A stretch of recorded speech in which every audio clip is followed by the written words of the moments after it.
বন্ধুরা, এই কদিনের মধ্যে নেপালের ভাবনা চিন্তা কতটা বদলে গেছে তা আপনারা সবাই জানেন। এমনকি এখন চীনের প্রশংসা করা নেপাল ভারতকে প্রতিবন্ধকতার হুমকি পর্যন্ত দিচ্ছে।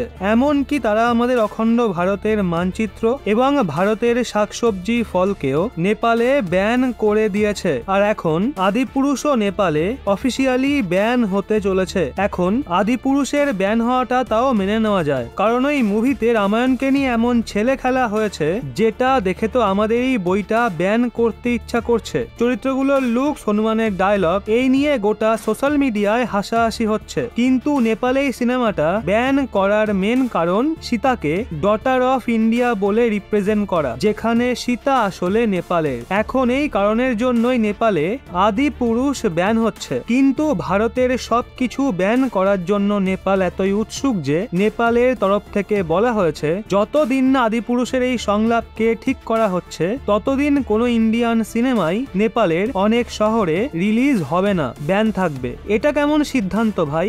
একটা সিনেমার জন্য সব ইন্ডিয়ান সিনেমা ব্যান? বন্ধুরা, এরকম অনেক বিষয় রয়েছে যেখানে ভারতের প্রতিবেশী ভারতের বিরুদ্ধে দাঁড়িয়ে আছে, আর চীন যে নেপালকে বোকা বানিয়ে নেপালের ভূমি দখল করছে তার সঙ্গে নেপালের সরকার খুবই ভালো ব্যবহার করছে। ইতিহাস সাক্ষী আছে, যারাই ভারতের বিরুদ্ধে গেছে তারাই পরে আবার ভারতের সামনে মাথা নিচু করেছে। আর আজ নেপালও ওই সময়ে এসে দাঁড়িয়ে আছে। আপনাদের নিশ্চয়ই মনে আছে, দু একদিন আগেই আপনাদের ভিডিওর মাধ্যমে জানিয়েছিলাম, যখন নেপালের সরকার ভারতের ফল ও সবজির ওপর অতিরিক্ত ট্যাক্স লাগিয়ে সেগুলোকে নেপালে ব্যান করে দেয়, তখন ভারত সরকারও তার ব্যবসায়ীদের নির্দেশ দিয়ে নেপালে ভেজিটেবল সাপ্লাই বন্ধ করতে বলে, যার পরিণাম দাঁড়ায় যেই নেপাল প্রচন্ড তেজ দেখিয়ে ভারতের প্রোডাক্টকে ব্যান করে দিয়েছিল, আজ ওই প্রোডাক্টের জন্য নেপালের জনতা ছটফট করছে। আপনারা জেনে রাখুন, আলু পেঁয়াজের জন্য নেপাল সম্পূর্ণরূপে ভারতের ওপর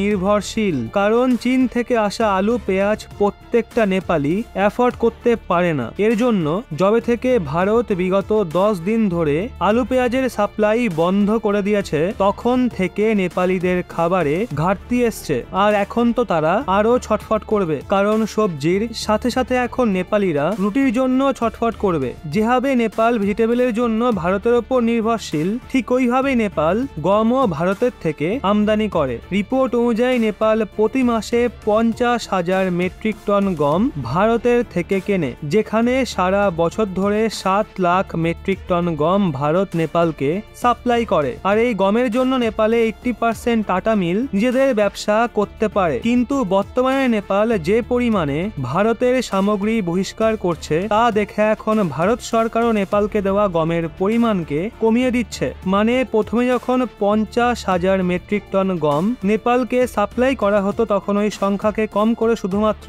33,000 মেট্রিক টন করে দেওয়া হয়েছে, যার জন্য নেপালের আটা মার্কেটে গমের মূল্য আকাশ ছোঁয়া হতে চলেছে। নেপাল ফ্লোর মিলস অ্যাসোসিয়েশনের সিনিয়র উপাধ্যক্ষ দীনেশ আগরওয়াল বলেন, যদি ভারত কমে যাওয়া উৎপাদনের বাহানায় গমের কোটা প্রণালীকে সমাপ্ত করে দেয় বা নেপালকে দেওয়া গমে কমতি এনে দেয়, তো নেপালে আটার মূল্য নিয়ে চরম শোরগোল পড়ে যাবে। দীনেশ আগরওয়ালের মতে বর্তমান সময়ে নেপালের প্রতি মাসে 65 থেকে 75,000 মেট্রিক টন গমের প্রয়োজন, যেখানে পাওয়া যাচ্ছে শুধুমাত্র 33,000 মেট্রিক টন, যা নেপালের আটা মিলগুলোর জন্য সমস্যা হয়ে দাঁড়িয়েছে। এর জন্য আমরা ভারতের কাছে আপিল করি, ভারত বাকি কিছু গমও আমাদের যত তাড়াতাড়ি সম্ভব ডেলিভার করুক। দেখতেই পাচ্ছেন বন্ধুরা, যখনই জল গলা অবধি পৌঁছে যায় তখন ওই নেপালিদের ভারতের কথা মনে পড়ে। কিন্তু এই ভারতই যখন দুহাত ভরে তাদের সাহায্য করছিল, তখন তাদের চীন খুব প্রিয় ছিল।